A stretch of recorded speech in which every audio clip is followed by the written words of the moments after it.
వాక్యం అనగానేమి? బైబిల్ పరిశీలన. యోహాన్ రాసిన సువార్త 1:1-3 వరకు. వాక్యం అనగా దేవుని మాట, లేక దేవుని ఆత్మ, లేక దేవుడైన యెహోవా.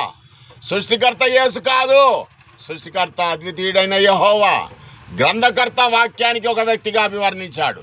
అలా అభివర్ణించేసరికి దేవుని ప్రక్క ఇంకొక వ్యక్తి ఉన్నాడు కదా అని ఆ వ్యక్తి స్థానంలో యేసుని ఇరికించారు దుర్బోధకులు. సృష్టికర్త వాక్యమైన యెహోవాయే, ఇదే నిజం. ఆ వాక్యమైన యెహోవా తన మాట ద్వారా, తన వాక్యం ద్వారా సర్వ ప్రపంచాలను సూచించాడు. అలా సూచించిన దేవుడు యేసుని సర్వమానవుల రక్షణ కొరకు కన్యను ఆత్మతో నింపి యేసును పుట్టించాడు బెత్లెహేము ఎఫ్రాతాలో. దేవుడు నజరేతులో పెంచాడు, యోర్దానులో బాప్తిసం యోహాను ద్వారా ఇప్పించి ఆ యేసులో దేవుని యొక్క ఆత్మ నుంచి ఆయనను అభిషేకించి తన కుమారునిగా స్వీకరించాడు.